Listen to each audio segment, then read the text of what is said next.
Hello, survivors, and welcome to the Zombicide Fans Podcast, where we discuss and review all Zombicide games. I'm Ryan. I'm Schmedley. And I'm James. And today will be our reaction to the crowdfunding launch of Zombicide Dead Men Tales on Gamefound on April 22nd, 2026. Quick reminder, listeners, head on over to our website, zombicidefans.com, where there's a ton of amazing community-submitted content, custom missions, custom survivors, heroes, zombies, equipment, house rules, variants, templates, you name it, all kinds of goodies, free to use, free to sign up, and submit your custom stuff as well. You can also find links to our Discord and Facebook group on the site and in the show notes. If you're following Dead Men Tales, the Discord is very active right now on launch day. Especially in the if you're new to it, go and look for the fantasy channel, because that's where everybody's really talking about it. There's also some going in the general chat, but it's mostly the fantasy channel. Okay, so let's just dive right in. Dead Men Tales has launched today. Woo! Yeah. Yeah. So this is the first new game by Fantasy Flight Games and Asmodee. Under the Zombicide, or under their umbrella for the Zombicide line. So let me get this screen up. All right, here's the Gamefound page. So for those watching, you can see we're just kind of like scrolling down the Gamefound crowdfunding page. And if you're listening, that's just let you know that's what's going on here. Schmedley, do you want to start us off with some stats? Yeah, I mean, I don't have anything prepared, so here's some ad-lib stats. So, Zombicide Dead Men Tales is the newest core box. It is the 5th core box and the 3rd variant of the theme of Fantasy Zombicide, which is very cool. The campaign launched on April 22nd, 2026, and it will run through, what's in 20 days? May 12th. So far, as of 6-ish hours since it launched, it's already raised $526,000, so maybe we'll check in on it at the end. But I mean, we have not much else to say stat-wise. There's no Gamefound yet, or there's no board game geek yet. Oh, right, yeah. And so that's normally how I ended. Yeah. So it's fun too. We're just going to keep seeing the price, or the what do you call it? The crowdfunding going up and up. It's like the little tickers just ticking. The goal was reached in 32 minutes and 45 seconds. I kind of wonder how that stacks up to the other ones. We'll do that next time. But yeah, I don't have hour by hour breakdowns. Right. They're not that granular. Yeah. Yeah, they set themselves a pretty low goal. And then also we've had campaigns fund in seconds. So maybe it's not the fastest ever, but still pretty good. Yeah. I feel like I'm seeing a lot of new people like, oh, this is my first Zombicide, and I'm really excited about this one, kind of thing. I mean, yeah, who could possibly say they don't want Pirate Zombicide? Right? That would be crazy. That would be crazy. Oh, you know what? This reminds me, I was like, oh, I gotta not forget this. So there was a like a Facebook and Instagram reel video of Rebecca Ho, who is the lead producer on Zombicide Dead Men Tales. And she said that this game is 7 years in the making. I don't know if you guys caught that video. And I was like, wow, that is so crazy, amazing, cool, kind of, And it makes me wonder, I wonder if, they started working on this before White Death even, and the White Death just kind of outpaced that for who knows whatever reasons. It's kind of fun to think about. This is completely, just me thinking, but I got to think that more people were clamoring for Pirate Zombicide than Western Zombicide. And, maybe their marketing could tell me that what they were getting back was different, but it just seems like on Board Game Geek and Discord, people have been clamoring for pirates for a long, long time. Yeah. Yeah, I've seen pirates since I've been following the discourse, but probably as soon as, the second theme, maybe the third, maybe after Invader came around, the idea spawned, but it certainly has been around. Yeah. And that reminds me too, James, you keep saying oh, I wish this was set in the the Undead or Alive, the Western setting, and maybe it was, like at some point, maybe they were toying with that idea because the dashboard is the same as the Undead or Alive dashboard. It's quite a lot more similar to the Undead or Alive dashboard. And this has guns, and Fantasy hasn't had guns yet up until now. And Undead or Alive did too, of course. I'm almost completely unspoiled, other than I think like one or two of the earlier updates where they showed off some of the ideas. Yeah, I haven't watched anything or seen anything, and I've just barely looked at this. But I didn't know the dashboards were more similar. If I had to guess, and I think this was kind of the play they did with White Death too, it didn't work out super well. Historically, fantasy is their most popular theme. I think, crowdfunding wise, even including modern obviously being the like front runner branding wise. But like Black Plague and Green Horde are still their highest grossing outside of Marvel, which was more of an anomaly. Pure speculation here on my part. It could have been when this was still a CMON project originally going to be in a further of Undead or Alive, but after it changed companies, maybe they went to the tried and true. Okay, let's put it under this umbrella, and I don't have a problem with that at all. If my vote counted, I would have said Undead or Alive, but at the same time, I'm equally excited for it to be part of the fantasy universe. It seemed like they're kind of pushing like fantasy as a side franchise instead of just as a setting. So I wonder when that decision was made. Like if Undead or Alive came out now, maybe it too would be fantasy. Just because it's not modern and it's not sci-fi. Yeah, it's hard to imagine. I don't know if they're going to make it back to this sci-fi setting.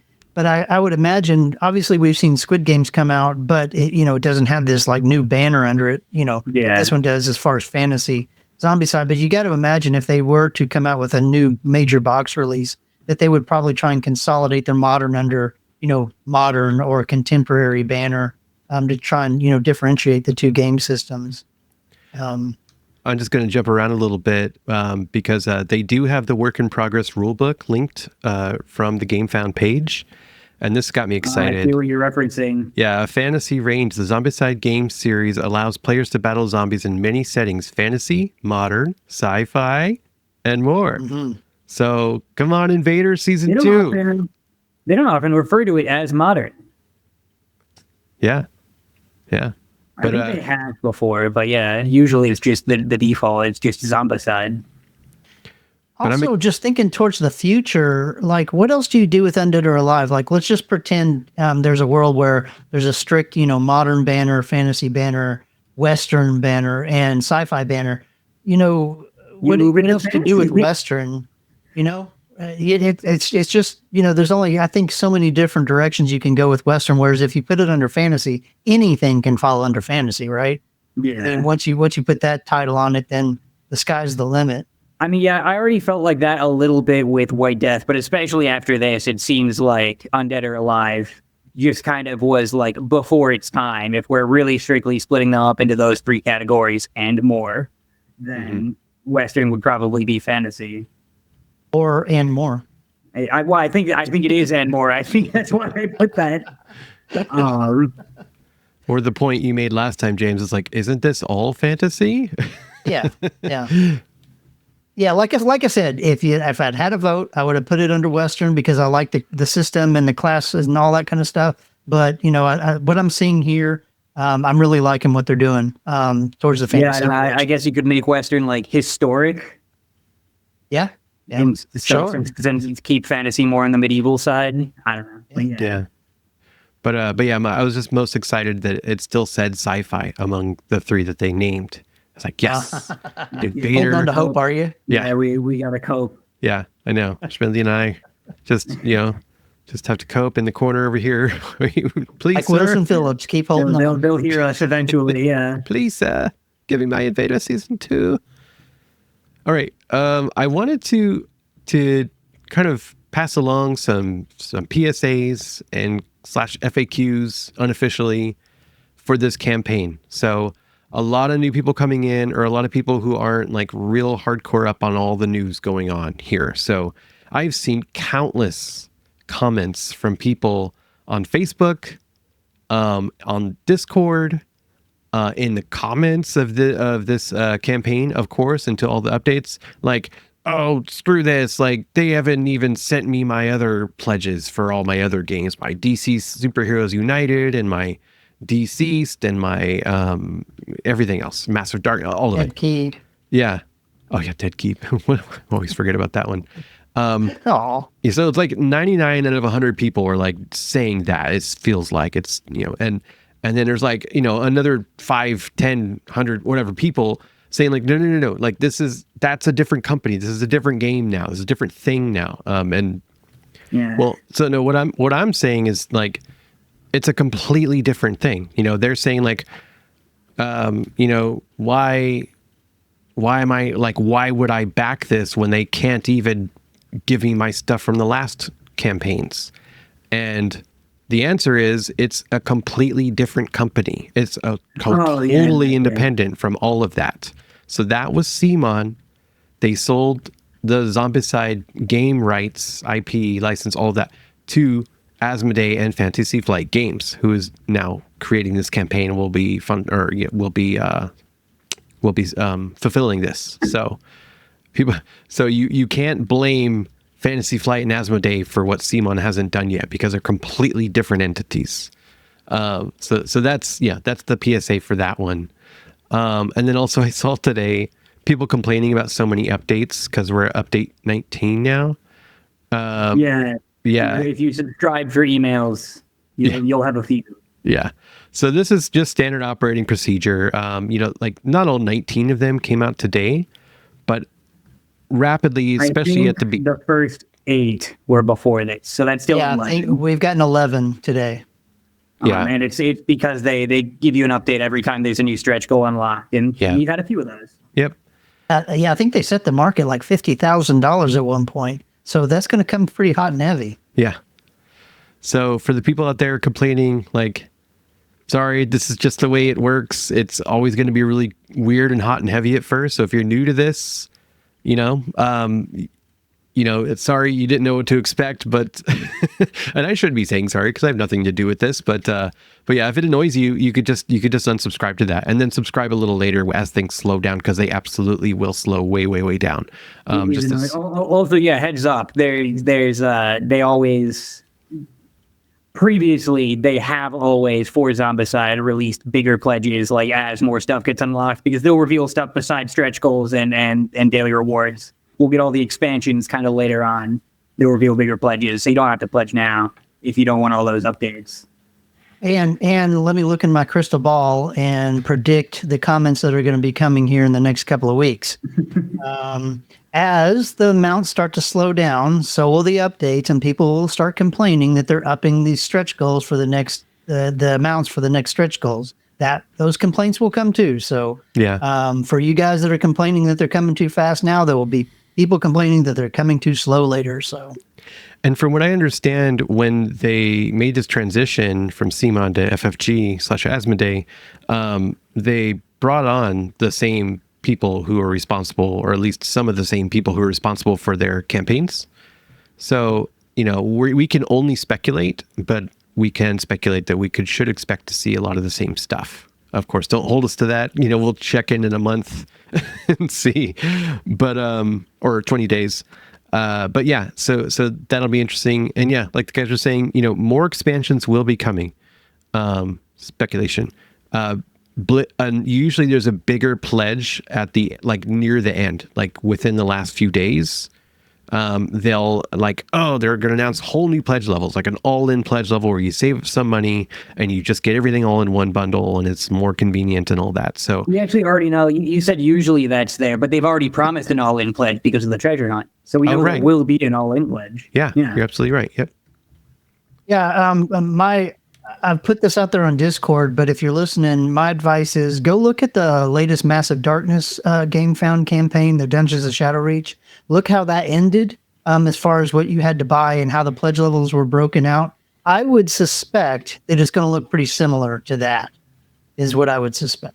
Yeah. Yeah. All right. Yeah. Did you have anything else FAQ wise? No, I think that's. Oh, actually, like we were talking earlier before we started recording about the pledge manager. Like, it doesn't seem like there's a $1 to access the pledge manager kind of thing here, like we used to get in the Kickstarter days. But usually, what we see on Gamefound campaigns is there's a late pledge, but it's also the pledge manager, like all kind of right here on this platform. Like a pledge manager that you only get access to if you gave them money. Usually they just open late pledges. And you can check right now if you want, if Asmodee normally does is that. I don't know if it shows up. But at least from what I've seen on Gamefound, that does seem to be standard at least. Yeah. So. Yeah, it seems to be standard practice. But if you really want this, don't take our word for it that there's going to be a late pledge and you miss it because of us. Like, if you really want it, go for it. I don't want to screw anybody up. On Kickstarter, you had to pay $1 if you wanted access to that and you weren't sure. Yeah, I'm guessing outside of the 5 people that won the treasure hunt, you've got a couple of weeks to look at this and look it over and make sure it's for you and you can afford it and you're willing to, invest for however long they're saying that it's going to take to get delivered. So it's not like you've got to be in on it today. Yeah, I actually, like we said before, Zombicide campaigns are spectacles. They have all this stuff designed already. This is not like we need this money to design the game. They need this money to give you the game. All the stretch goals are, sorry to show the man behind the curtain if you hadn't realized. Yeah. All this art is already done. All these stretch goals. The differences in numbers between the stretch goals are to make sure everything they have designed gets out for as much as it is possible. But they have a handle on it. You don't need to get in to make sure stuff happens. So, hey, listeners, question for you. Would you like to see us do more coverage on this campaign? So, like a wrap up, a few days or a week, something like that before the campaign wraps up. We were talking about that. We were thinking about it. Wanted to hear feedback from the listeners if that's something that you'd be interested in. So feel free to, comment on this video on YouTube or on Spotify, or send us an email, zombicidefans@gmail.com. Or hit us up on Discord or Facebook or wherever. Let us know if you'd like to see a little bit more coverage on this. I don't think we should be doing it like every few days or something like that. We don't have the time for that, but maybe one more like sort of campaign wrap up towards the end. Yeah, I suggested like when All In is revealed. That'd probably be a great time. Because then we know at least all the major expansions will be there. Yeah. Okay. Although they did drop one more in Deceased after All In. Yeah. Bastards. Oh man. Okay. Let's look at the campaign page now. So it's at $531,859 funded. What was it at when we started? I don't even know. 526. Nice. We got five more grand. Yeah. Okay. It's over slowed down. 3,000 backers. Yeah. Yeah. 3,000 backers. Okay. So let's take a look. We've got Zombicide, Deadman Tales, and I would say first impression just on these tiles. I like the art style. It's a lot more colorful than I would have expected from Pirate Zombicide, but I vibe with it. Right. Yeah, it's not like a nighttime, dead of night, black inky thing. It's just like a really bright and vibrant setting, isn't it? No, I love it. Yeah, absolutely. Very nice. Yeah, I really like it too. It's very pleasing. Beautiful art. We do have, you mentioned this. We do have the third hand slot for favorite weapons from Undead or Alive, which is nice. Yeah, and we'll be able to see like these things in more detail. But yeah, it's a really great presentation. Yeah, and it is required that you play this on a beach. That's I know, or a pirate ship if you could find one. This is also one of those ones that to me is always a little bit strange. I get it, but it's also like I don't know. Like it's a new board game / an RPG. They always bundle these. I still haven't gotten around to playing Chronicles. Have either of you? I think we've discussed this before. No. This one is at least like more in line with more traditional role playings because a medieval fantasy setting is the most standard. So maybe they'll see some success with it. I don't know how successful Chronicles was at all. They're trying it again, so somebody must have liked it. Well, and they did this with Massive Darkness as well, Yeah. coming out with Dungeons and Dragons version. Yeah, they did the exact same thing. That was an expansion. Yeah, that was like a module for an existing thing, though. I have to imagine there's less of an audience for a completely new role-playing game. So when did Panics and Chronicles? I did thumb through it. When did we first see Plague Bearer? Was it the Dead Keep campaign, or was it the White Death campaign? Because we've seen this before. Like, they tried to get it off the ground, and then it didn't go anywhere because, they had, like, the free starter PDFs of it. You could read through. I'm going to be honest, I forgot this wasn't the first time we were seeing Plague Bearer. Yeah, no, we've seen this before. It left no impression, I'm sorry to say. Well, but maybe it'll do better this time. That was 2024. It feels like a lot longer ago than that. But I'm looking at the PDF on my computer, and the created, modified, and open dates are all 2024. Oh, that's probably when I downloaded it, actually. that's probably pretty close, though, to when they released it. I mean, I might have. I don't think. Do either of you play tabletop RPGs at all? It's possible we're just not the target audience. I played a little, but not in years. Yeah, I haven't since I was a teenager. Maybe I'm being too harsh. I'm sure the intersection between Zombicide and TTRPGs is pretty big. It's just not us. Right. Oh, this is gonna bother me. When was that? Sorry. Oh well. Yeah, we'll figure it out someday. But so this is a like Dead Men Tales / Plague Bearer, the role playing game. So it's cool that it's finally out, and I'm interested. Like, I want to get it. Like, I got Chronicles, I got the Massive Darkness one. I always want to play. I know I didn't say it in place as a teenager, and I'm like insane because I think I'm going to play role playing games again one day. I still love to do like a game of Chronicles with y'all. Yeah, for a special occasion, maybe for our second anniversary. Absolutely, that'd be so cool. That'd be so great. I have April 24th, 2024. Okay, as original creation dates of some of these PDFs.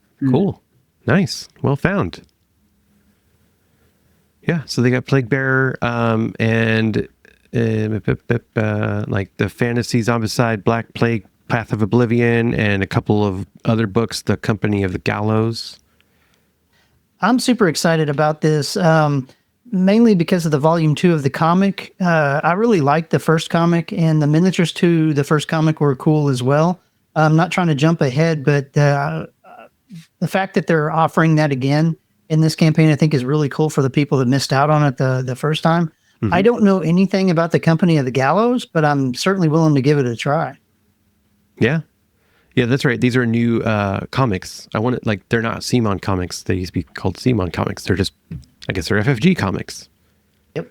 Yeah. Fantasy Flight comics. Fantasy Flight games. Okay, Dead Men Tales is a cooperative board game for 1 to 6 players, so nothing new there. Pirates, survivors, fantasies, Zombicide back with swashbuckling twist. Swing for the ropes. Yeah, swing for the ropes. This kind of first stuff has been here since the preview opened up.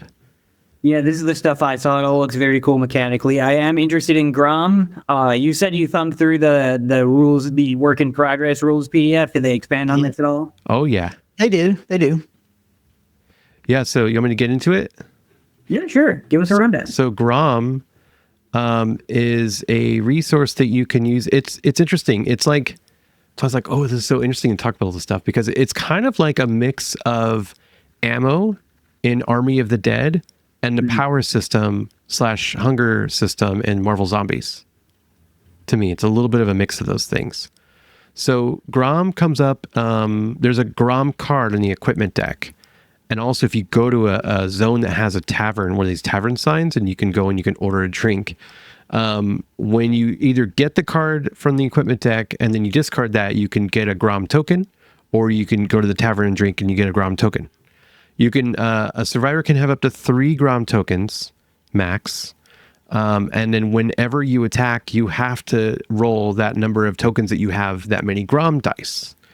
And are they spent or no? Sorry. Are they spent? No. Is that what that critical failure is? Oh, So okay. that's what that is. Yeah. So we like if you have 3 Grom tokens, you roll 3 extra Grom dice on top of your regular dice for whatever kind of attack you're doing. That liquid courage, that that bolstering or what have you. And then you add those results. But if you get a 1, you get grounded, and you lose it. That's when you discard a Grom token. So grounded means you just have to lay your miniature down, and they don't get back up until you take an action to get back up. Oh, the opposite of Silverina. Yeah, yeah. You spent some time to do that. And then what's interesting is you can get grounded at the end of your turn, and then you stay grounded, but you're not like kind of invisible. You're still absolutely present for all other purposes of the game. You just can't do anything. So you could still get attacked and damaged by zombies or friendlies from friendly fire, and you could still be traded with equipment with, which is pretty hilarious. Handing stuff to the guy passed out. Yeah. I'll take that. Moving on to Yeah, they're just taking stuff off your sleepy body. Yeah, I was chatting with Rodrigo Sinesso this week, and he was telling me that this was his favorite mechanic that he did help develop for the game. He said that this was one of the things that he had the most fun with, and then also this is incorporated with the new species system, where orcs have a different effect with Grom, dwarves have a different effect with Grom, humans have a different effect with Grom. So they the Grom affects every species differently in this game. Oh, that's very cool. That is awesome. Yeah. I'm super excited for that. You just casually dropped. Yeah, I was just chatting with Rodrigo Sinesso. He's one of the developers, right? Yes. Yeah. Hunt for buried treasure. So what is it? White Death. When you kill an abomination, is it abominations and necromancers in White Death? They'll drop a epic weapon, or is it just abominations? I hyped White Death up so much. I should know this. I don't remember. Yeah. It's been a while now. Yeah. I did something like that though. I did play it once. I'll save my hot takes for a future episode. I was like, finally, I was just like, we had a mailbag question asking us to cover it, and we haven't gotten around to it yet. Yeah. Yeah. Sorry, commenter. Yeah. Sorry. We'll be a while. All in good time. All in Blame good the time. painters. Yeah. So anyway, instead of abominations and necromancers drop treasure, or no, wait, is it just abominations? Shoot. And then It's just abominations. Just abominations. Okay. And then there's a card that will tell you to drop a treasure on a certain tile. So those are the ways you can get treasure. And it's cool because they're worth different values. So small treasure chest is 1,000 gold. A big one is 2,000 gold, and then those can also play into your quest objectives. We have to get like so much gold. Yeah. Is the idea? All right. Yeah. Which is cool. Which is really cool. I really like that idea. The other thing too is the small and large treasures have event sheets to them. Yes, that's right. When you open them up, different things can happen, which I think is great. Like to me, as far as like customization, this is already where my brain is running wild of different like event sheets you can come up with. Yes. Yeah, that's just a mechanic that I can't wait to dive into. It is super cool. I'm trying to see if there's any graphic of that, because the work in progress rulebook is quite in progress in terms of the visuals. Like there's a lot of spots where they have just like notes of what the graphic should be. It hasn't been dropped in yet, which is fine. I'm so pleased that they have this even in here at all. But we'll probably come across some of the visuals in the campaign as we scroll through the page. Sorry, can you throw back up to the components of the rulebook? Yeah. I think I just noticed something. There's one on the page. Where do we see the back of these cards? You were on a page. You showed the back. Oh, did I? The equipment deck. Yeah. It does say Fantasy Zombicide. Those are different backs than we had before. Yeah. Totally different. That'll affect the compatibility. Yeah. Well, we'll get into that, I'm sure, at great depth. Yeah. But while we're talking about the treasures, so on the treasure events, it's basically 5 different results that you get, and 2 of them are bad, 2 of them are good, and 1 of them is neutral, depending on like what the situation is basically. But it's pretty neat that they have them. Yeah, it's really cool, and I feel like I've seen that kind of idea in a previous CMON game. I just don't know really which one it is. I can't remember which it is. It might have been like a True Vang Legends thing that I've seen that. Oh, okay, good. It didn't sound at all familiar to me. Okay, well, just real quick, Schmedley, I'll go over like the small treasure to give you an idea. Yeah. So on the small treasure, the 5 results are spawn 1 brute in the zone, spawn 2 walkers in the zone, Grom bottle. All survivors earn as much Grom tokens as they can have, which is kind of the neutral one, I think. And then you got a weather event, high wind. Survivors can move up to 4 zones instead of 3 when using a rope. And then the skull and bonus flag, the survivor earns 5 AP. So, like I said, 2 of them bad, 2 like of a them neutral good. in some cases. You sure? I get the idea though. That's pretty cool. There it is. I just remembered, like, oh, that's right. There was the design diary where they showed all The this 2 off. walkers and the brood, they're so close to being together again. From season 1. Yeah. Yeah. So yeah, this is really cool that they do this. Just more variability, more for us to play with, and then the designers to come up with, and then customize. Oh yeah, I can't wait for there to be custom ones for these. Yeah. Yeah. And you really want to talk about cranking up or down the difficulty. These cards alone could really, change things up. Yeah. Yeah, even just the added layer of chaos of unexpected challenges or boons. Very, very piratey. Mm-hmm. This is still Chaos. a bit of a mystery. So Mid to I Chaos. feel like this is getting talked about the least. This is what intrigues me the most. And I don't know if this is just going to be like a quest specific thing, or are we going to see this in like a campaign? Because this wasn't in the work in progress rule book that I could find. Yeah, I found nothing in the work in progress rulebook. I bet it's going to be in a campaign. Yeah, we got like a weird, like Infamous style morality system. Yeah, so It it's, has to be a campaign thing. I don't know what else it could possibly be. Well, they talk about it. The one thing that they do mention about it in the work in progress rule book is in the flavor text, the very first flavor text. It's kind of a guy talking about his past, and he does mention, am I a scallywag or am I, a freedom-loving hero? So they do make mention of it in the flavor text, but I couldn't find any kind of rule about it. Can I just say, and I don't want to like insult the artists or anything. These 2 guys down here that are supposed to represent like the good and the bad, they both look bad. That guy That guy on the left. well, it's one thing to be dubious, but another to be just outright evil. That's so judgy. He's not So judgy. He's got that going for it. So, for those listening, your in-game decisions will point your moral compass toward being a gold-obsessed scallywag or a heroic noble heart. This can affect the start and objective of a quest, and if you play through the full series, may result in a different finale depending on the kind of pirate you become.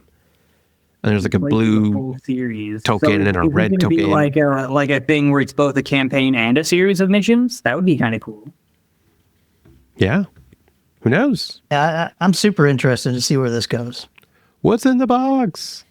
But Oh, being 10 the box- Survivors. That's the first time we've had that in a mainline box since Undead or Alive. What is it? What do you mean? We have 10 Survivors. He banned 14, but more than 6 is my point. Because what? Oh, his dad had 12.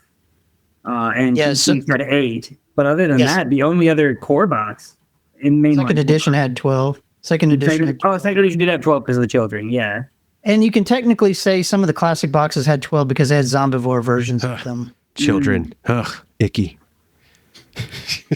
Frying had children. Yuck. All right.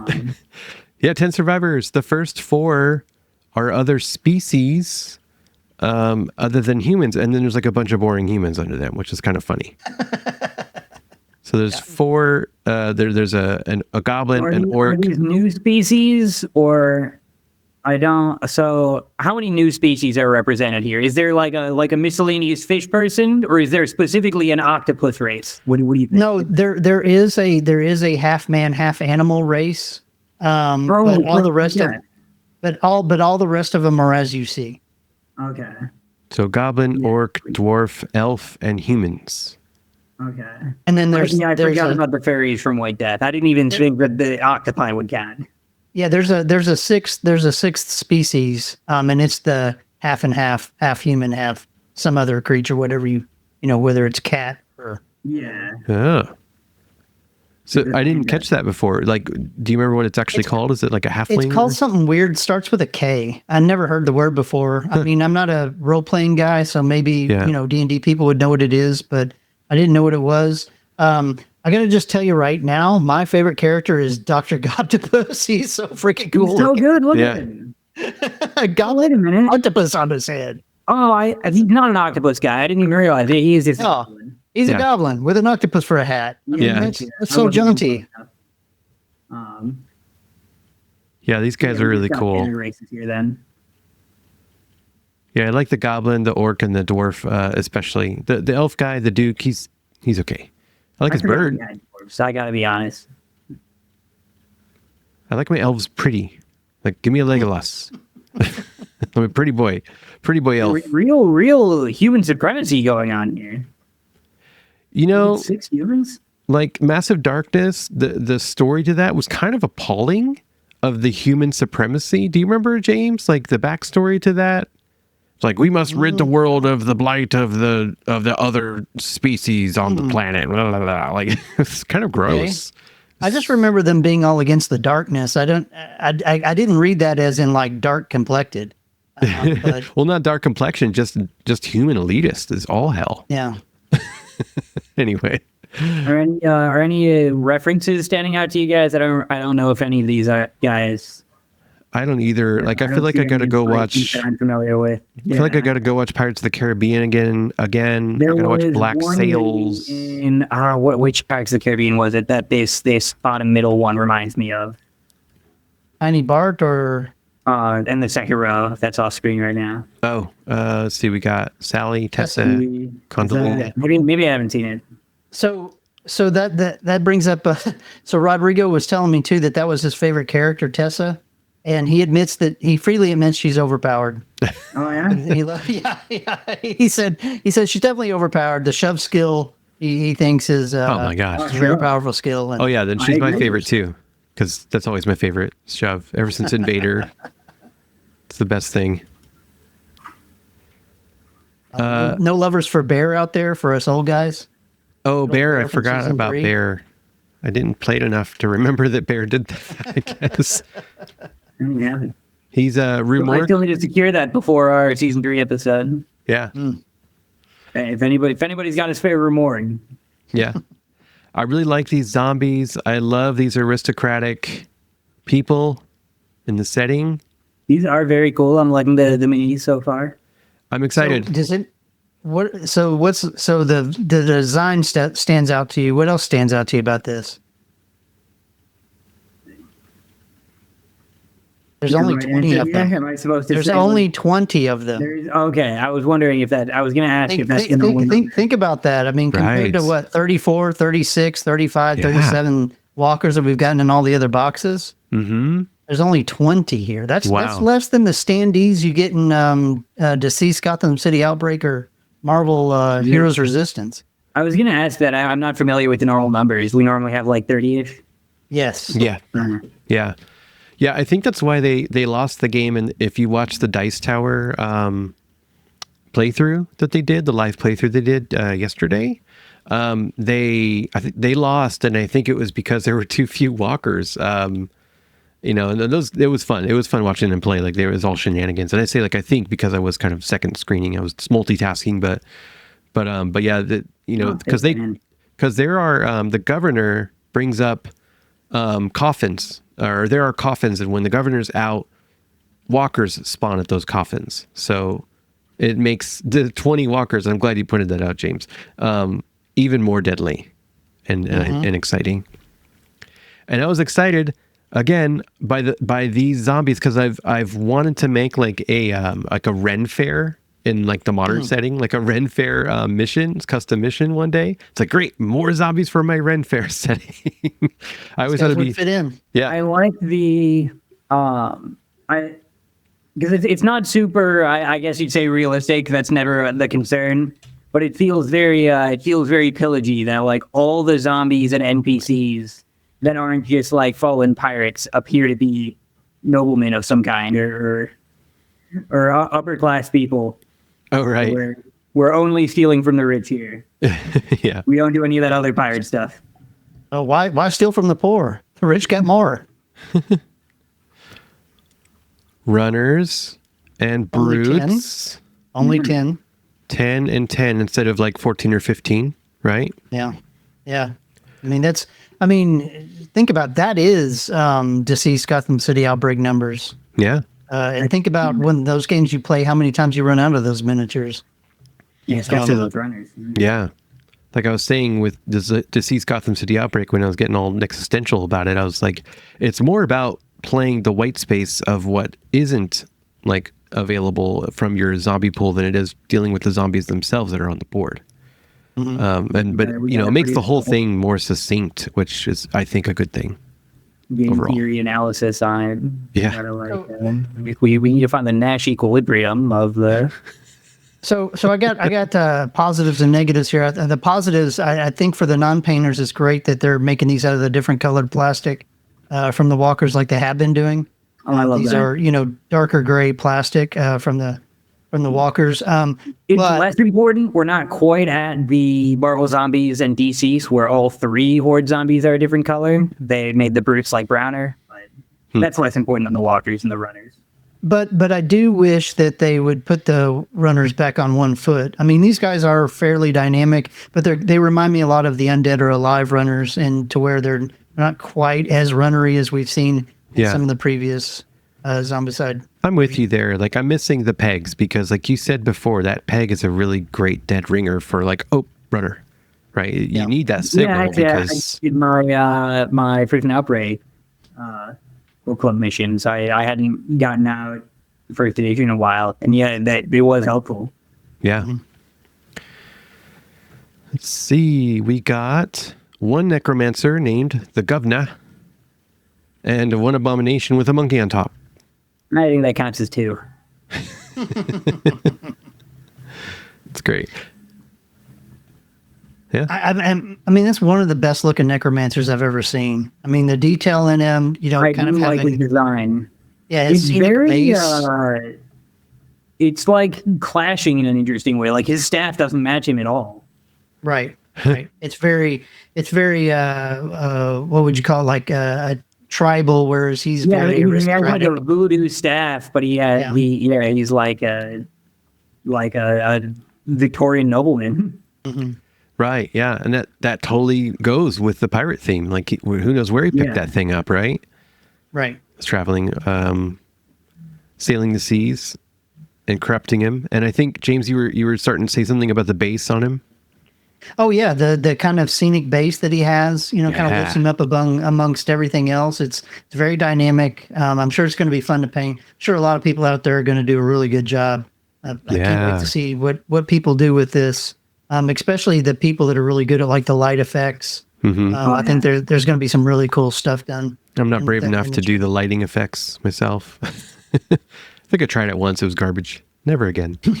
Maybe. Okay, components. That was the other thing about They come with colors? The survivor ID cards are the form factor of Undead or Alive now. So not the same form factor as old fantasy cards. This one makes me scratch my head. I don't hate it. I mean, the cards are fine and everything. I just don't know why they felt like they had to make them the same size as Modern and Undead or Alive. Like, why did they need to do this? I'm kind of confused by that one. The real secret is that on the horizon, we're going to see Ultimate Zombicide that just bridges everything together. in one Okay. game. I think it's just so that they could fit it in that dashboard. Yeah, but they could have made the dashboard fit the car. You know what I'm saying? They could have gone the other way with it. Yeah. I don't know what we're adding to the dashboard. It might be. It might really be like a parody thing just to make hopping themes easier for people. Could be. Or if you have a storage solution for one, it works for others, stuff like that. But it's like it's interesting that do these colors mean anything, or is it just to go with the stands? Well, the racial colors, I mean, mean something in that all goblins are going to be green. You're right. Yeah. And I wonder too if that's the only reason why they designed and painted the orc to be purple, just so he could have a different color backing from the goblin that's green. Mm-hmm. I wonder if that's a choice. The other thing that they did is I remember they mentioned in, I think it was the design diary update that they did, saying that an improvement that they made was putting the HP counter like closer to the card. So like it's or closer to the card because it's on the card. So like the pegs will actually line up to the card. That's because I had to pull up fantasy dashboard. It was like, wait, how is it different? Because on the fantasy dashboard, you've got the blue, yellow, orange on the left, and then on the lower right is the red. So here it's like they've got all the abilities on the left, and then the HP pegged on the right. I mean, that's probably another reason they did it. Sally is dodging these skill names in her card. They're like coming out at her. She's to the side. Oh, yeah, sure. Yeah. I was like, dodging because it's an ignore ability? No. Okay. We talked about the reference cards already. There's a canon reference card, tells you all the things it does. It's a nice big card too. It's not like just a dinky little mini card, which I think is great. I appreciate that. All that epic equipment looks really cool. Yeah. I can't quite tell. They're hiding it from me. If it's adrenaline locked. I haven't seen anything like that in what I've looked at. I don't think that they've brought back in the system of the diamonds or the jewels or whatever where you have to be in certain levels. I don't think that's not a thing. Yeah. That's not a thing with these. What I do like though is that some of the equipment has what they call a talisman ability. And so you can use it as either a weapon or an added bonus in your backpack. And one of the things that I do like about this new equipment and the new dashboard is you actually have a front backpack slot and a back backpack slot. And I think that's cool. It kind of reminds me of Invader dashboards where you have more things that you can do with them, with like the ammo slots and the armor slots. I mean, that ammo system was really cool. I'm surprised they ever expanded on that. Yeah, I really like that. Schmedley, since you're new to a lot of this, and I only started doing my homework like a day or two ago. So I thought it'd be more fun to do it this way. Yeah. But you can't see it here. I want to be able to show you the dashboard, the new change to the dashboard too. Don't tell them yet, James. No spoilers. I do like it. This is another thing they mentioned before, these different equipment decks, which I'm excited to see. Yeah. So there are governor zones, there are pirate zones. So the governor zones are like this blue-green color, and the pirate zones are red, and you get, different types of equipment from those different zones. And the governor zones are more like, long range and spells and things. And the pirate equipment's like piratey luck-based and other stuff. Pistols. Yeah. Like a lot of luck-based things and a lot of pistols. The two top card backs are so reminiscent of second edition modern. Oh yeah. Not that I hate it or anything, but it's almost like just a 1-for-1. Yeah. This is how we're designing it. Yeah. And I'm good with that. I'm great with that. Oh, they're different weapons. I didn't even realize. They're like scarier versions of the same weapons. Scarier. I like that. Yeah.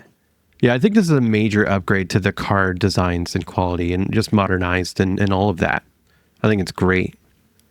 All of this I'm art. surprised they didn't roll out stuff like this in White Death if they were going to make all these changes, because it seemed like they were sticking a lot to compatibility and stuff. Yeah. White Death was kind of our almost quasi second edition, right? But it was almost like a half measure. They didn't go all the way. Like this one seems like they're really trying to go all the way. Yeah, they're completely abandoning like old card backs, so you can't even like shuffle them together if you want. They wrote somewhere, I don't remember if it was an update or maybe even the rule book, saying that like, okay, they finished the original trilogy basically, and like now we're moving on to a new era. It just seems to call because Void Death was already so much of a departure theme wise. I mean, I call this the third variation on the fantasy theme because Void Death was that. It was way more. I mean, not just Eastern. It was like way more leading magic. We had dragons and stuff, but most of the abominations weren't gods.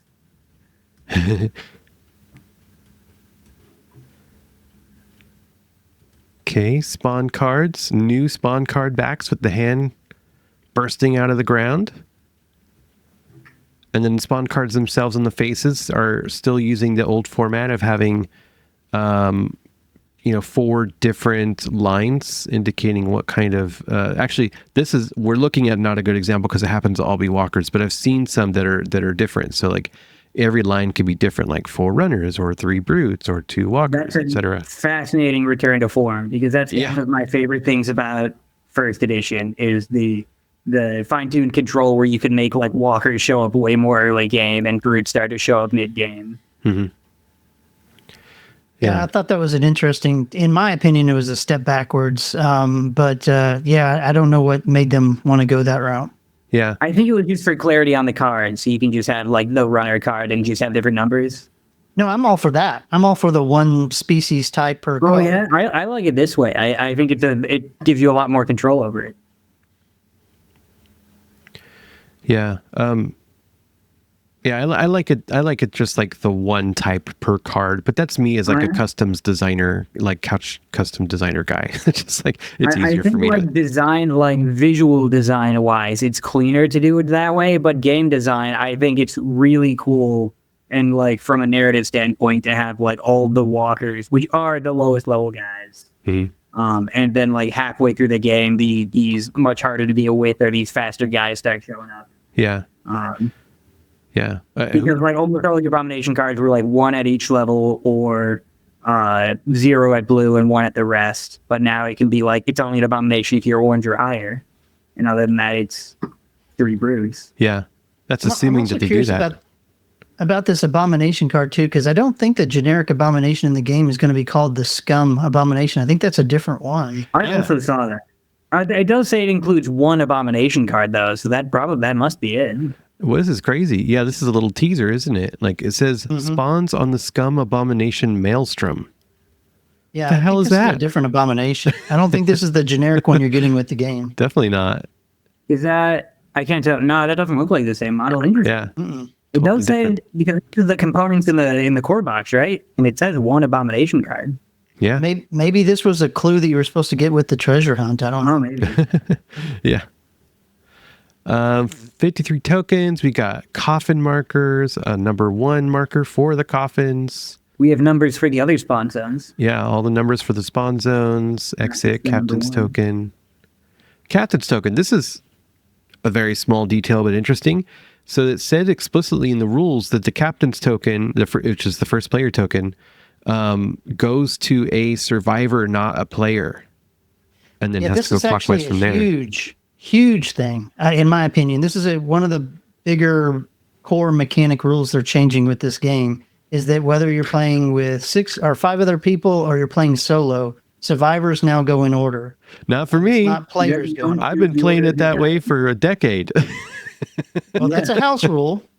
That was good for you. That was a bungled rule. This is actually a rule. Yeah, actually a rule now.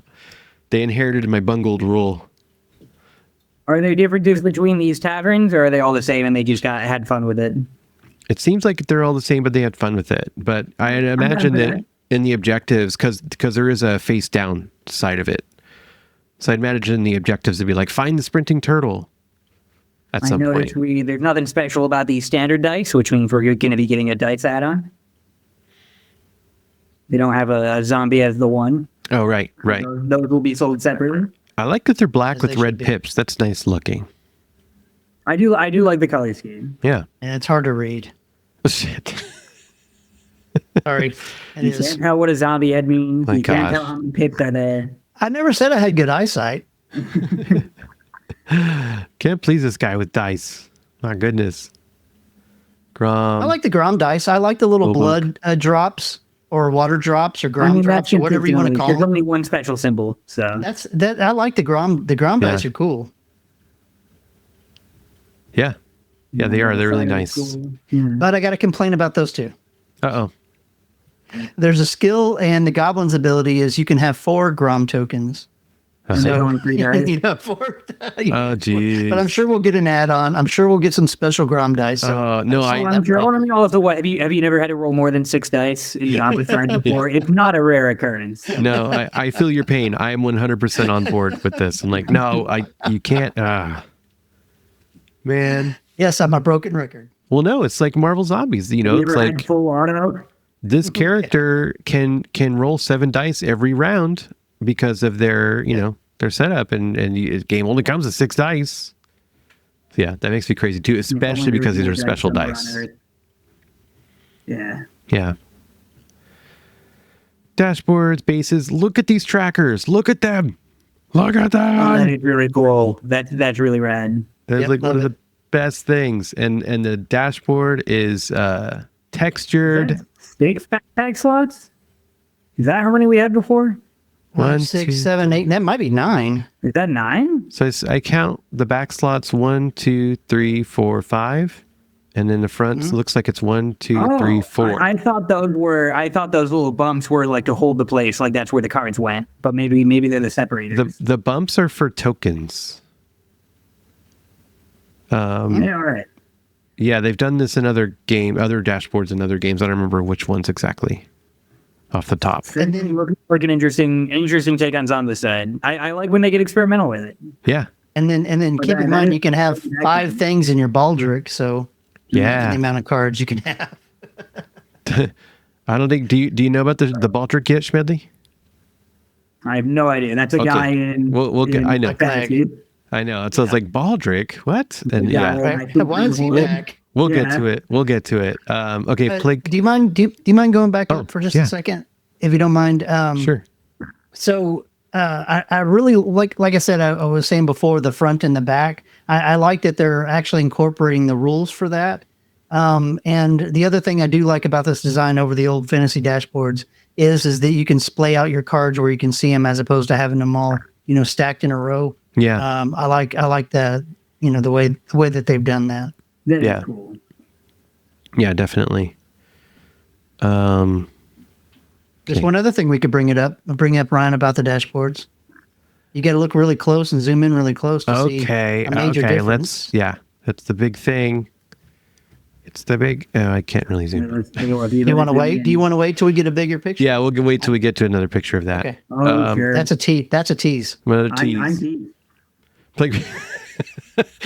And then it goes into the Plague Bearer RPG, and I don't think any of us are particularly excited about this. I'm No, certainly. I don't mean to be hard on it. I mean, that looks like a super cool map, and honestly, just this picture with that screen makes me want it more. I know, right? I'm very into the aesthetic here, Yeah, but yeah, aesthetic's I great. don't have a group, and I don't think this will get to the table for me. Yeah, the character sheets and the maps and the sleeve for the book set, like it all looks really nice. Looks like a great Yeah. production.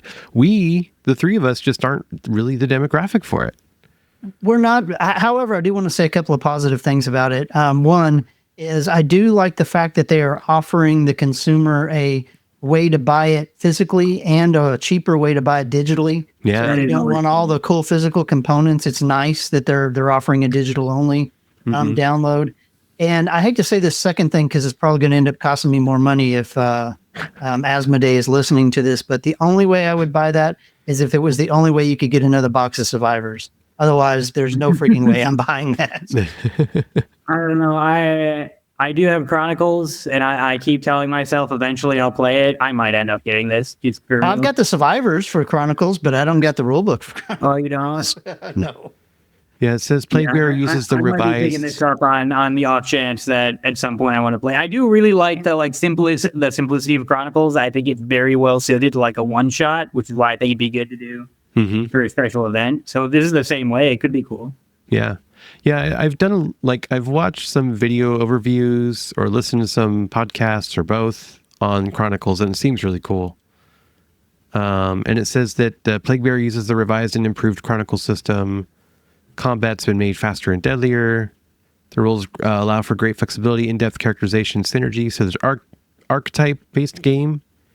Every archetype has unique talents.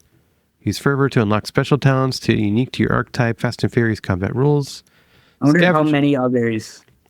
I wonder necromancers, acolytes, and many others, and it's horde zombies and abominations. Yeah. Build and improve your stronghold. I love that idea. And they had that in Chronicles too. I was like, ooh, that's the part I was really interested in. Yeah. Is having like your base that you manage. I love that idea. Fun seeing Wolfsburg come back. Yeah. Includes is this Duchy of Wolfsburg? Yeah. I don't know this word. Wolfsburg was the Duchy. That's pretty cool. Archbishopric? I can't read Good this luck word. with that one. And Duchess card. I don't know. I'm just reading randomly now. But this artwork looks really great. And it's just showcasing these artists: Ricardo Crosa, Jeremy Mason, Danny Mauricio, Prosper Tipaldi. Just really great art. Yeah. And it's like, it's kind of funny that like none of this is pirate stuff. It's all going. It's interesting, yeah, that it's just. I mean, I guess it's been in the works for a while, and it makes more sense as a direct sequel than to include pirate stuff, just because they're launching it with the pirate campaign. Yeah. Well, and the comic books don't have anything to do with the pirates either. Yeah. Oh, and there is a link here too. You could download the preview and take a sneak peek at the Plague Bearer RPG book and Drive Through RPG. I don't know if it's the same as the one that they released in 2024. I guess if you're interested, go check it out. See if it is. Tell us. Yeah. Yeah. Graphic novels, aka comic books. Black Plague Volume 2, Path of Oblivion, $30. I guess it's a sequel. Hey, there's your Senate James. I see it poking out. Oh yeah, because the same characters. It's definitely a sequel. Yeah, it's a continuation of the first book. I haven't finished reading that book yet. You were telling me it was good. I got to read it. I haven't opened it. I have so many of them. I read the first half of the Invader one. It was really good. I'd love to get back to them. Yeah, the Invader one was fun as well. Yeah, I liked both those Invader books were good. Yeah, so there's a comic book extras volume 2 box of miniatures, 4 miniatures. So 3 survivors and an abomination, it looks like. Yes. So here's where I could see this would break some people's brains. Because, okay, you've got the second version of this on the heels of the first one, and already in the second one, they're changing the card formats from the first one. So now your first comic book doesn't match your second comic book. It's just odd. That is odd.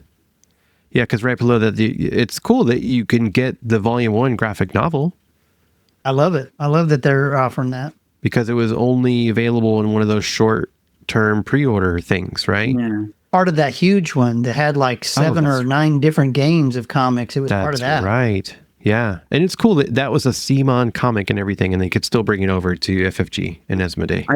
I wonder if it comes with both still, because they had like a little thing stuck to the outside of it for the Abomination cards, for the Abomination deck and White Death, since inside they had the old format for Black Plague where the Abomination cards were. Well, I think also one of the problems with this one was when it was first printed and released, it had an error on one of the cards, so they had to include another card because it was an error. Maybe there's something like that too. I was about to say, well, it's just spare boxes that have all that same stuff. I was about to say maybe it's like just they have extra stock that they can throw in here, but no, they had to change the logos on the packaging. Yeah. So that's not. It doesn't say Fantasy Zombicide. And yeah, I know that was why I was about to say that, but then I was like, oh wait, where the CMON logo would be, there's an FFG logo, and I imagine there is on the comic book too. Company of the Gallows, Volumes 1 and 2, A Single Dream, A Shared Calling. When a group of unlikely heroes each receive the same ominous vision, they abandon their ordinary lives and set out together toward an unknown destiny.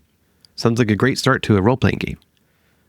Yeah, Typical start to a role-playing game. All right. I'm not fantasy feelings. I don't mean any insult, but how many non-pirate zombicide things are there going to be in this campaign? And of course, it does come with a box of miniatures and things. So 11 miniatures, 14 cards, 1 rules leaflet. It's got bird people. What are they called? Harpies? Yeah, it's got like harpies. Like a harpy. It does Like look a harpy person. And like a dark elf person? Not so the enemies here are not at all zombies, which I love. I really like the design of all these characters though. Mm-hmm. Just straight up fantasy, and this belongs with Massive Darkness, maybe.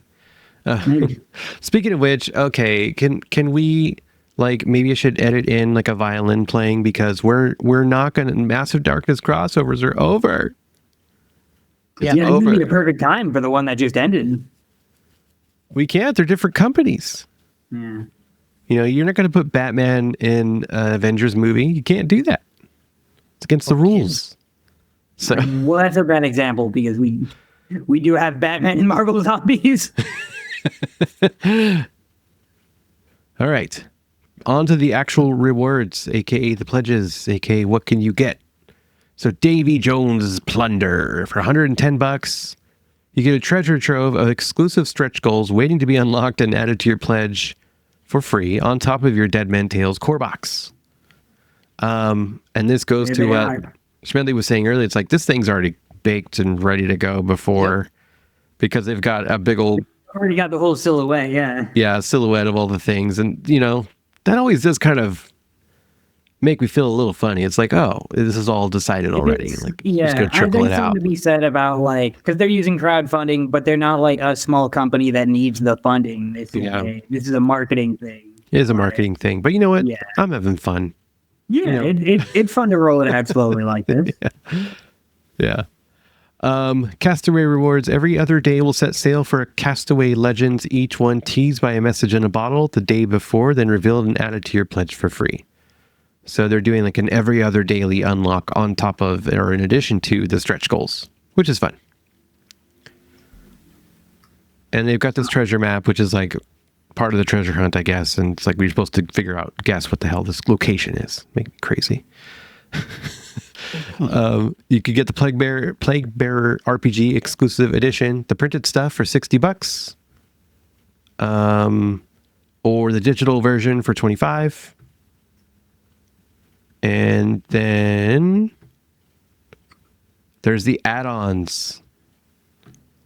Maybe we can see it better here. All right. Okay, Schmedley. now you can see it. 43? Nah, that's normal. It is purple though. Yes. Aha! Aha. He's not colorblind like me. My first thought was maybe because we were talking about how weird and arbitrary the 43 being the max is, but now it's kind of something. Is that ultra red or is that something super special? That is exactly ultra red. Yeah. Is what it is. Yeah, they call it ultraviolet. Ultraviolet, yes. Yep. And dude, look where the red starts though. Much Look where the orange starts. Look where the orange. Yeah, much smaller yellow, much smaller orange. Maybe I'll actually get to orange. I end so many games without getting to orange. Yeah. Yeah. So where does orange usually start? 18 is the end of yellow, right? So 19. Yeah, 19. So now orange starts at 16, and red starts at 27 instead of 43. Then 43, you kick off ultraviolet mode, where you can then, of course, pick, just like ultra red mode, you could pick any other. Is it called ultraviolet? Yeah, it is. It is. Awesome. That's cool, right? Yeah. Yeah. Yeah. So not only can you, once you hit the violet, can you pick either your second orange skill or one of your other two red skills you haven't picked. Oh, on unlock, you don't have to get back to orange? No, but wait, cool. there's more. That's talked about ultra red. Well, wait, there's more. Once you get back around and you get back to yellow, you unlock another skill. And when you get back to orange, you unlock another skill. So you can have all your skills unlocked by the time you get back to 43. Orange. Very cool. Yeah. If you wanted to be maxed out, you had to get to red 3 times in the old system because you only got your second orange and one more red your second go around. Right. Yeah. No, so you're going to be ramping up a lot quicker in this one. Yeah. And that's also a little bit scary. It's like, okay, you're going to become way more powerful, way faster. But it's like, oh no, how much did they ramp the difficulty of the game? You know? I mean, I was thinking that earlier. I mean, just the the enforced order alone, it is like a difficulty thing. If everybody has 2 characters, you got 3 people, that's already a lot of flexibility normally Yeah. that they're taking away. Yeah.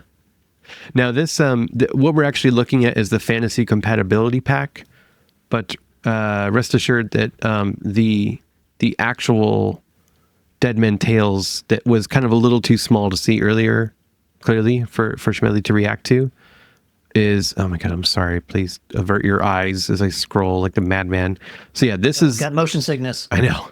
This is the Dead Men Tales dashboard. Again, with the Survivor ID card would go on the right, and it's like much more textured, and it's got the card slots that go along the top. And then, yes, that XP track danger bar is the with the ultraviolet and the red starting at 27 and all that. And then if I scroll way back down again to the fantasy compatibility pack, we're looking at the classic dashboard layout. It's not textured. There's some new little things to it. It doesn't say fantasy Zombicide on it, but maybe the only new thing about it actually is just the danger bar. Yeah. Now, And of course, I'd like to point out here that if people are at home looking at this or their screen going, $10 for 6 dashboards. I already own like 24 dashboards. What do I need these 6 for just to have a purple, thing at the end? I would say that the other cards that Ryan will talk about that's included to this is worth the $10 alone for me. Because when I first looked at this, I was like, I can print out my own sticker. I don't need to spend $10 to get 6 more dashboards. But there's actually more that comes with this. Yes. Yeah, I see these sleeves. What are these cards? Are these aren't guard skills? They are. They are guard skills? Yeah. All right, I'm down. So yeah, you get 6 forever dashboards, 24 skill replacement cards. So it said, let's see, it allows you, so I'll just read it. The pack is designed to let you bring your survivors from previous fantasy Zombicide games into Dead Men Tales, or even bring the updated danger levels to your classic games. It also allows you to bring the new spawn deck system into previous fantasy Zombicide games. New spawn deck system, like Yeah. the separate abomination deck? What's the new spawn deck system? The new spawn deck system is... So not only do you have the new Necromancer decks and the new Abomination decks that you didn't have in Black Plague and Green Horde, but there's also species cards that you can put into your deck that when you pull, then you can draw another deck of cards to say you wanted to put in your crows or your rats or your wolves, that kind of thing. Oh, interesting. So these skill replacement cards. So allowing you to swap... So they're not quite guard skills. But it's just like not every skill is compatible. So if you have spell book, that's probably that example. Yeah. Since we appear to still have magic based on this one. Yeah, 24 skill replacement cards allows you to swap outdated or incompatible abilities for ones that fit the new system, keeping your survivors balanced and fun to play. Okay, and I'd also like to point out for people, on a budget, you don't have to spend the $10 to get these cards to use this. These rules are in the rule book. Yeah. So if you don't pay for this, you can still use these rules. And in fact, I did this a long time ago for first edition, just wanted to make a bunch of cards. So I printed them up at Arts Cow or Print Studio or whatever. Used to do those, and I would hand them around the table and give people, instead of having to flip to the book all the time. Okay. Spawn card art sleeves. I'm so excited for these nice art sleeves, and I need more of them. So my included sleeves is wild, yeah. Yeah. My plea to FFG Asmodee is please let us get as many of any card sleeves on their own, a la carte. You can. Well, not these. You just have to buy the $10. You have to spend $10 every time you want more. Well, no, I don't need to buy 6 dashboards again and again and again. That's what you're going to get. But that's what you're going to get. 40 extra dashboards and Yeah, that's what I'm saying. Is I'm just saying, please also make a spawn card art sleeves if that's intended to cover all of previous fantasy. That doesn't seem like that many. Oh, I know. Well, it's not intended to cover to where you have a deck of all your cards in one deck. I mean, it's not like you need a 300, That's right. equipment card deck. You just pull out the ones that you need and put them in the sleeves. Yeah, well, they do have a different system for that. So using Yeah, the you did special mention zombie that. system, but even still, like FFG Asmodee, please make it just a spawn card art sleeve set, so that people Maybe can for the do other what they want to updated do. decks, clearly, so we can have all the backs look the same. Yeah. Yeah, yeah. The one thing I like about this is I understand not wanting to collect more plastic dashboards. No, I but mean, they I did want this mention- too. I want this, and I want an a la carte spawn card art sleeves as well. They mentioned that they were going to offer this at retail, which I think is great. Yes. So hopefully they do. Hopefully Yeah. they do offer this at retail. Yeah. But yeah, I think it would be cool if there was I mean, there's the art sleeves bundle, but they don't have the spawn ones. It doesn't look like. Right. Yep. Art sleeves bundle for epic equipment, necromancer equipment, and abomination. It's 134. Actually, I mean, yeah, just the abominations just make it easy because White Death came with abomination cards for previous abominations, but this is a much more like future-proof way of doing it. Yeah. It's great.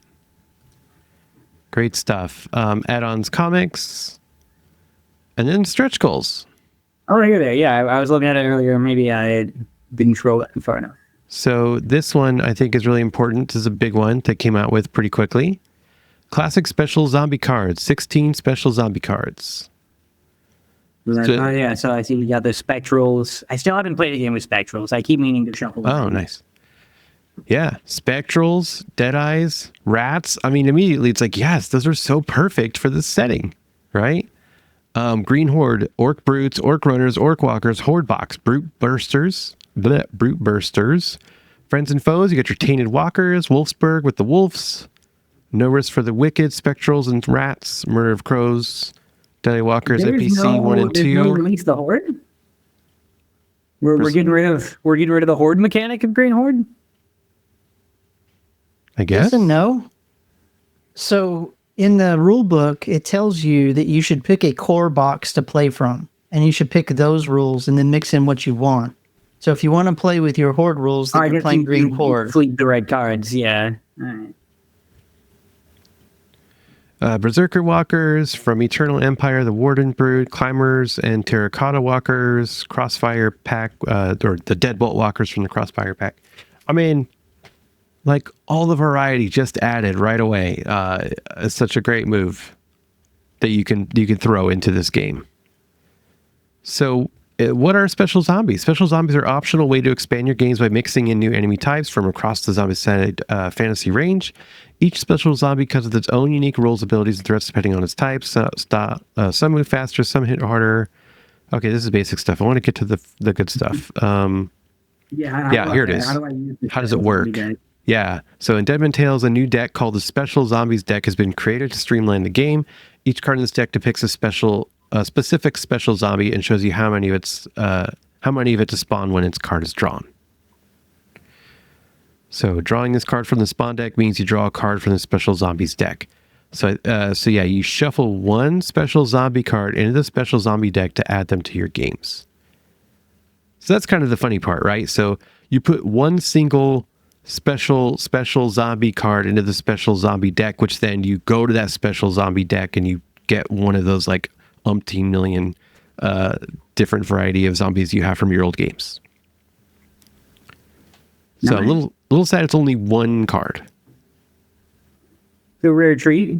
I don't know. I'd be pretty surprised as a pirate if some ghost showed up, big dragon suddenly. I'm like, oh, Yeah. I mean, I hope that there are more. I hope they end up saying like, okay, here's 6 of them. I can Right. definitely see this being a stretch goal or a daily reward. Yeah, more of these. Instead of just one single. What do you think about it, James? I mean, with the card backs, you can basically do whatever you want, right? So you can have the special zombie card in there, but you can put 12 orc cards in there if you want. You don't know which one you're going to pull. So, I mean, yeah, to me, having one card of all the specials that I own isn't worth getting them all out. So I would probably customize my deck to like just crows or just wolves or, maybe a mix of Deadeye walkers and spectral walkers. But I wouldn't like have one card for each one because I'm not getting all that stuff out and then putting it all back up. I'd probably just get one or two versions of them. Right. I just make somebody else do it. just assign somebody to be the guy who gets miniatures at it. Yeah. And you're up again. Right. Okay. And then as far as other stretch goals go, your standard fare of like a bunch of new survivors. And I've already seen people in the comments being like, we don't need this many survivors, but we all know how that goes. This is why I don't read comments anymore. Yeah. And then they the first abomination was yet another like pussy, bulging, spiky abomination guy. But this one had barnacles on him. And then they've got like a crab guy, and they've got like another crab guy, and they're really cool looking. We're not going to dive in on all of them because it would take us all night, and we're trying to get this thing wrapped up pretty soon. But one thing I'm like, I don't know pirate culture, like pop culture reference to these piratey themes yet. Like I'm not familiar with any of these characters yet, so I don't know if they are doing pop culture. And it's going over my head. Yeah, or if they've got to. Yeah. I'm way less versed in the in pirate references. It's like when we went over Undead or Alive, but I'm not seeing. I'm looking out for like a Davy Jones or something. I think would be the easiest one to see, and I haven't seen it. Yeah. Yeah, but they look great either way. Yeah, I don't think any of these are pop culture references yet. I don't know if they are going to end up doing any of them, but I don't. Maybe think we're done with that. Are. Maybe that's Asmodee's style. Yeah, it's a new company, Possible. So yeah. All right. Any expansions you guys predict? I can see that being like I can see there being maybe like a Survivor pack for either historical figures like a Blackbeard or maybe pop culture references are reserved for that. But other than that, I don't know. Probably a campaign, unless they're doing something weird where the core missions are also a campaign, which would be cool. That would be cool. Just a couple of things I'd like to predict based off the little cartoon videos that they show you. I'd be super surprised if we don't get a 3D cannon. Oh yeah, they do a lot of weird 3D stuff. Yeah, I would think we would. If not, I'm not worried about it because I know someone will make one. But 3D cannon and then pop culture stuff. Right now, I'm not sure that they are going to do anything like that.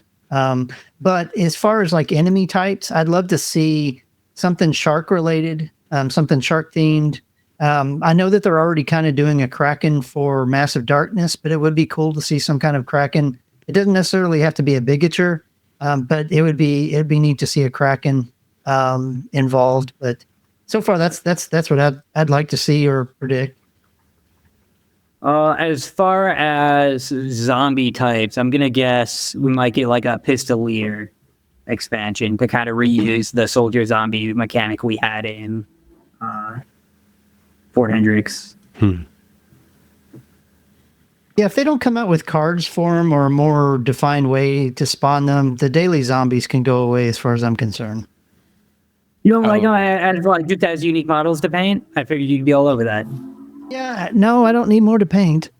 I got plenty to do. It's just if all my zombies weren't the same color, I feel like just having more models mixed in would be really cool to make the horde give some variety. I feel like this guy is something with his big crab claw. Maybe not.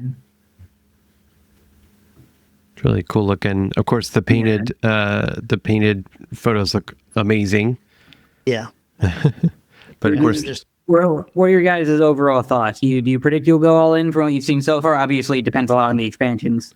Oh, well, let me talk about my wish list things real quick. The only thing I can't get out of my head are the Goonies, and yes, they're kids, but I gotta have Goonies, and One-Eyed Willie.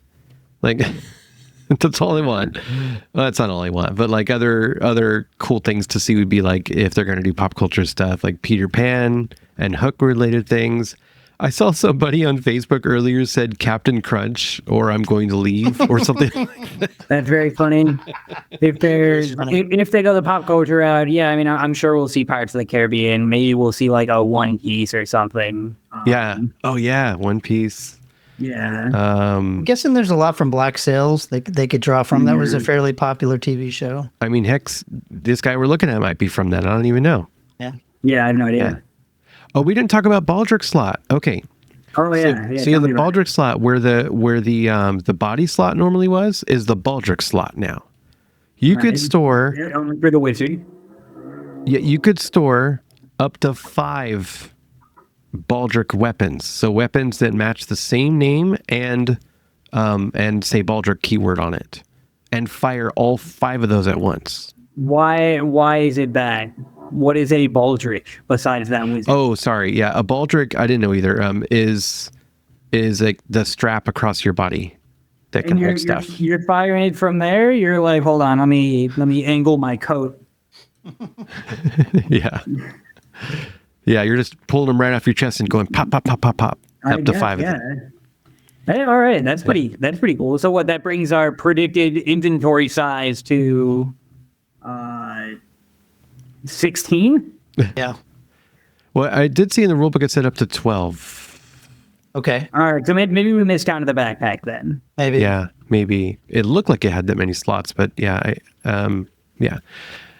So Schmedley, that's another big core rule change is you can now not only search with zombies in the zone, but you can also search as many actions as you want. Oh, very cool. Yeah, that's new. That's a huge departure. We're throwing the whole rulebook out. All this stuff from season 1 we're throwing out. There's so much. Except the pawn cards. Those we're bringing back. Yeah. While we're on it, like water, survivors can't enter water zones at all. Zombies can.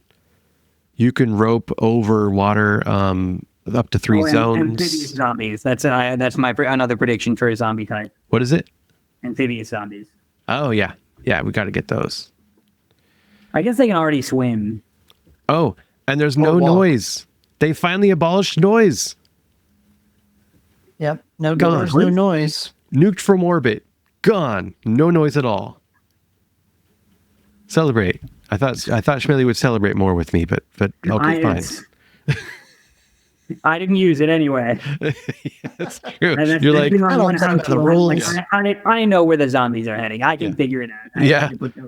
It's like, no, sir. I know where I'm going. I don't need to stop for directions. Okay. It's never been very. I mean, there's some situations where sometimes you have to like think back in a turn, but even then, it's not hard. Yeah. I don't think noise has ever really been necessary. That's funny. So you're like, no big deal, because that's what I do. And no one has not a house rule. It's like you with the turn order. Yeah. Yeah. That's right. They're finally conforming to our weird ways. So yeah, I am. Maybe it'll be better. My only concern for this is that, and obviously this was a different company. White Death was the first time I ever didn't go all in on a Zombicide. And it was because they had so many character packs of just characters from stories I had never read and had no interest in. But that they had like 5 or 6 of them. But so I mean, I still got all the unique zombies. I think I got one of the character packs, even the Abomination pack, which obviously there's going to be a huge 4 extra Abominations. That's going to happen. There's another prediction. But I don't suspect they'll pull that again, and that would be my only concern. But so far, I mean, I'm loving all the rule changes you guys have brought up. I'm very interested in getting to red at even possible over the duration of a game. Yeah. I don't know if Ultraviolet will happen. That might be a bit of a reach. Like I don't think I've ever gotten to red naturally without grinding for it. Yeah, now I just want to play Ultraviolet rules like that track or the danger bar in my Marvel Zombies games. I mean, I do like it a lot more than Ultra Red, because just if you get to Ultraviolet, odds are you could get to yellow again. If you got to Ultra Red, getting to orange again is a much steeper task before you get a single benefit. What I'd like to see them do with the stretch goals is I'd like to see them box up the Abominations separate from the survivors, and maybe break up the survivors into 2, 3, 4 boxes, maybe, 6 to 10 survivors a box, and then offer them at retail after the campaign.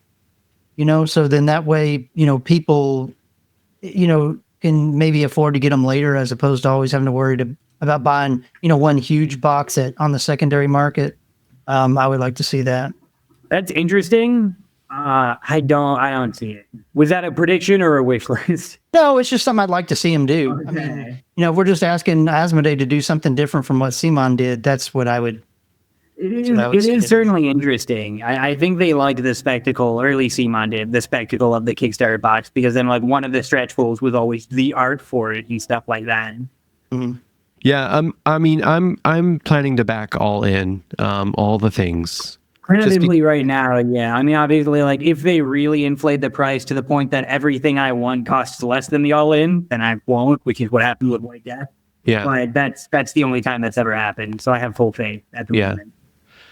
I mean, the only thing I'm going to second guess is going to be like the RPG stuff, whether or not I really need that, like the air quotes need. I don't need any of this stuff. Yeah, I will be considering not getting it. I do want it. Just for, if nothing else, collection purposes. Yeah. But obviously that is going to be the thing that goes if anything does at the moment. Yeah.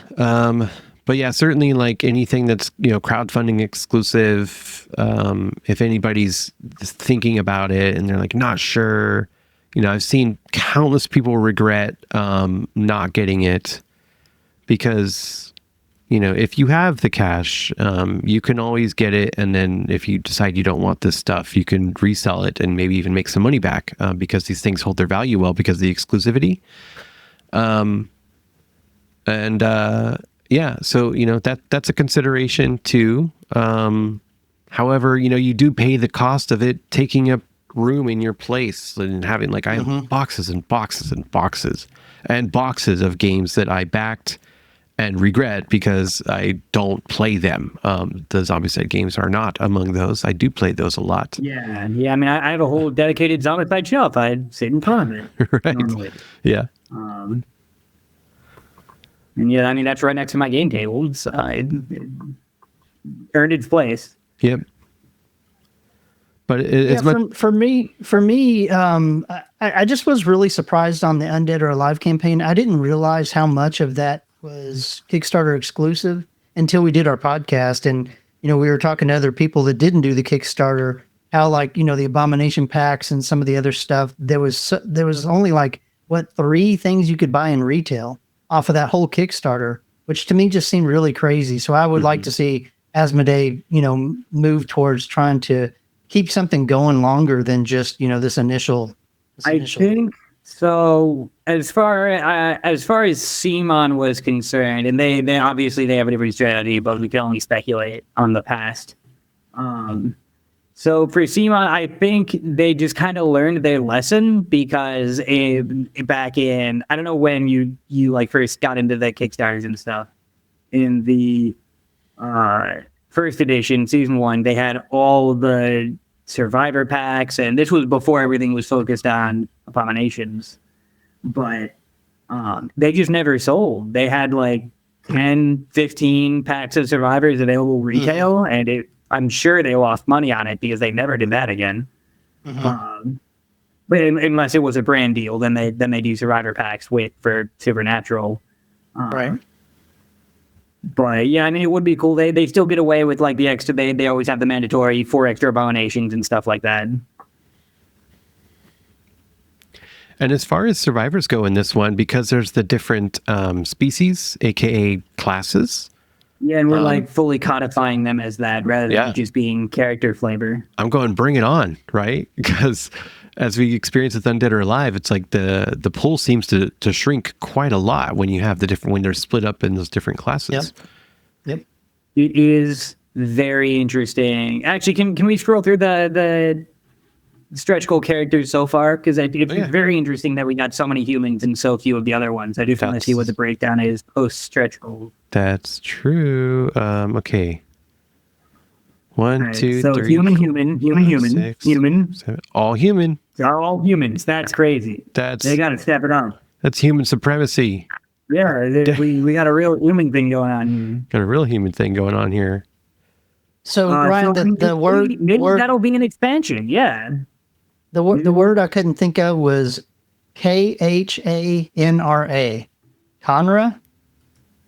I don't know. I've never heard that word. Maybe, yeah. I mean, they originated in the White Death, right? Because they have there's like a tiger guy and a panda guy in White Death, Right. So it's probably a Eastern term. Well, and your Thundercats. Yeah. Huh. Um, That's not a real word, according to the internets. but yeah, so I wonder if we're seeing a lot of humans. I wonder if there's going to be like a goblins and orcs server expansion, and then elves and dwarves and stuff like that. That's something I could see. Yeah. I'm really excited for a full backwards compatibility pack. Maybe they won't do it because they already did that, like just the dashboards, you know? I think what you see is what we're getting. I Yeah. think as far as compatibility, that's probably. I mean, that's already a lot. Yeah. Why would they make this and then also redo all of the ID cards? Yeah. Guys are Someone really will do that, just they won't. I think Yeah. this is all you need for full backwards compatibility, because like you have the skill replacements and you have the dashboards that gives you the new levels. I guess. Well, no, because if it's 12, then that would be 5 Baldric slots, 5 in the backpack, and 2. So they have the same number of backpack slots they did before. So yeah, it's already fully compatible with the old cards now. Somebody out there, though, I'm will sure. be redoing all the characters. Once they build the template, it'll be a simple matter, and they'll add the species, logo to it, and Yeah, I'm excited to see how these classes go. These species, especially with that grog thing you said. Grom. Grom. Yeah. Yeah. They No references to alcohol here. They did a live stream. Well, if there are, though, it's kind of the funny part. So they did a live stream and they asked, Helena said, like, from the community, why are you using Grom when you can use grog, a non-trademark term? And Thiago just responded to say, like, well, it's our own thing and we can do whatever, like, it gives us the flexibility to do whatever we want with it. It can have any properties or whatsoever. It doesn't have to follow any preconceived grog concepts. Would people complain? It was like, that's not what grog does. well, there's also Yes, they would. yeah. There's also a PSA paragraph basically saying, trying to indemnify themselves that this isn't, condoning drinking and all that stuff. That's in the rule book. Yeah, it's here. Well, I think it's funny because there is a subhead, what can't you do as a drunken sailor early in the morning? Mm-hmm. And then shortly after that is like we want to be responsible. I know from the game designers, dear It's very players. interesting. So like the game design communication is that drinking alcohol makes you better at shooting guns. And they're like, well, we want to condemn the drinking part. Gun part, fine. Sure. Yeah. So, I mean, yeah, what they say here is a nice note, but it also just said is something about being drunk in the morning as a pirate, like the page right before it. So that seemed a little bit off to me, but I shouldn't judge. It's fine. It really is fine. We all know what's going on here. It's nothing nefarious. It's all in good fun. Oh, sure. All right. Closing thoughts? All right. Did you want to take another look? Let's see how over the duration of this recording, how much has it gone up? Yeah. Oh yeah. Oh yeah. One last thing on the rule book.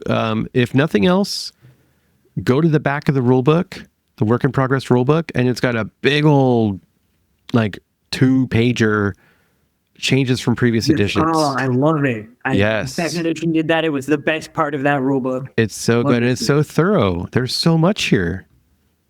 So yeah, that's something to look forward to. Let's go look at the numbers.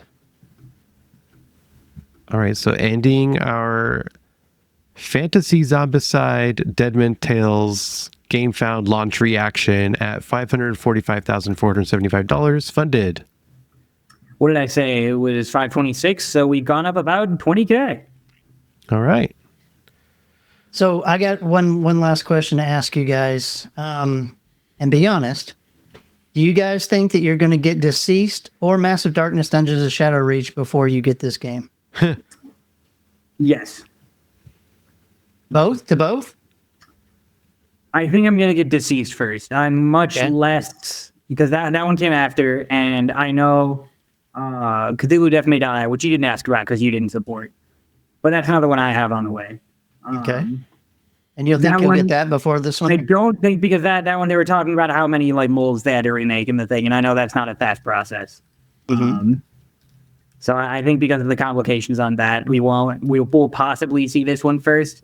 Because what's the expected? We'll get this end of next year?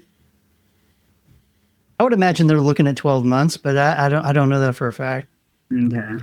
Yeah, I'm also going to. I think I'll have. I'm hopeful I'll at least have Deceased, because they have communicated less problems in production for that one, and it's older. But what about Massive Darkness? I don't know about that one. Like I said, it's more recent, and I think that was the one where I saw the update where they were really complaining about like how many resources were being pulled away just to process refunds. Brian, what do you think? Massive Darkness is absolutely massive. Like, that production is so huge. And they showed images of like the lineup of like the Dead Men Tales stuff and the comic stuff and the RPG stuff, and then like a cascading set of boxes that were blacked out in silhouette before. Yep. And they're like, hey, there's going to be, new expansion stuff that we're not going to reveal yet later.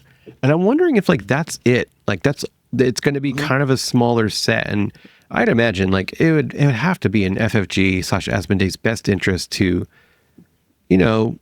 be as conservative as possible here and get this thing delivered as quickly and efficiently as possible.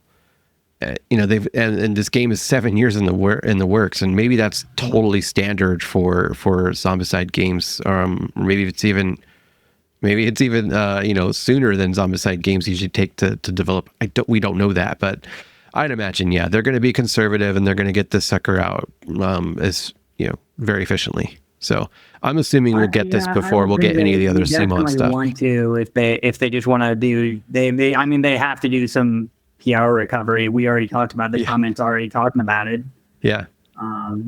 So I don't, as the stats guy, I don't predict this one will be breaking any records. I don't think it'll. Yeah. It'll be like insane. I'm sure they have a reasonable projection. I would hope so, at least, because I'm sure they've done their market research. That's a fun game, Schmedley. So how many backers do you think, roughly? Okay, so White Death is the easiest comparison. I'd have to pull up my spreadsheet, but I'd say I predict this will be the worst performing fantasy game. Okay. I don't know. Give me a number. Give me a number. All right, let me pull up my spreadsheet for comparison. Ryan, you want to play this game while he's doing that? Wrong. Oh, I have no idea what the backer numbers are on any of the previous ones. All right, we'll for comparison's sake. So in my mind, is 100,000 too many? Is 10,000 too many? Like, I have no idea. Black Plague, 20,000. Green Horde, 27,000. White Death, 19,000. So that's a lot closer than I thought. Let's look at total. Black Plague, 4 million. Green Horde, 5 million.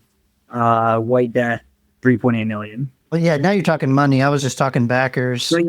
So yeah, we have 20 to 27 for Green Horde to 19 for White Death. I'll put this at, let's say, 17. Okay. I think they could get close. I think it might drop down to closer to 15, depending on how much of a PR hit. I'd like to believe most people, at least if they're gonna complain about other Zombicide stuff, they have some idea that this is now a new company. Maybe they don't. Maybe I'm giving the general fan base too much credit. I think 15 that's a number I'll put on at 15,000. Like I do predict that this will be the worst performing in the line, but I don't think that's like for the worst. I think that they need to get a project out quickly without controversy for the sake of the brand. now of course. that there is a number for some sort of base comparison, yeah, I can try to make a prediction. I'm going to go different than you guys. I'm going to say 21,000. 21,000? Okay. Because you think it's going to outperform Black Plague? yeah, because this is Fantasy Flight Games. Once people get over that hump of understanding this is a different company handling this now. I didn't take into account that this is the game everybody's been wanting. Yeah, and this is the game everybody's wanted. Pirates, like, is a much more mass understood appeal than like White Death of like, what is that? Eastern, like, what is that? Sure. And and if it actually does come in as like a smaller overall package, it's not like $700 to truly go all in, then maybe you'll see more backers. 21 would put it on par with Undead or Alive and Second Edition. Okay. So that's what you predicted. Yeah. All right. So we shall see. The reason why I don't like to throw out money is just because you don't know what all is going to be in the campaign. Plus, obviously the value of the dollar has changed over the years and all that kind of stuff. That's why I think backers is a little bit better metric to see how successful it is versus straight up that's dollars. True. Like looking at these numbers now, Marvel Zombies being their most popular one has 1,000 more backers than Green Horde, their second most popular, and it has raised $9 million versus $5 million. So it's but 3 of that million was Galactus. So that I mean, come on, it's definitely not 1-to-1. Yeah. Yeah. All right, great. Anything else? Nope. Cool. All right. Super excited though. Yeah, we'll see you next time when we find out how wrong we were. Yes, absolutely. Yeah.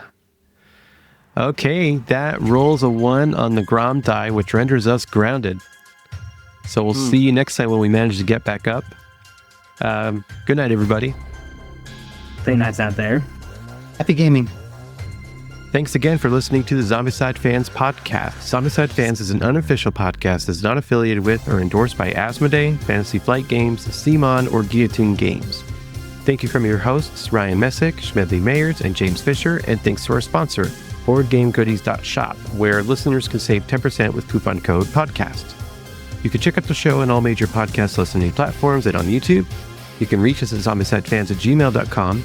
The podcast is hosted at zombicidefans.com. And you can join our community to the Zombicide Discord and the All Zombicide Games Facebook group. All links will be in the show notes. Until next time, survive.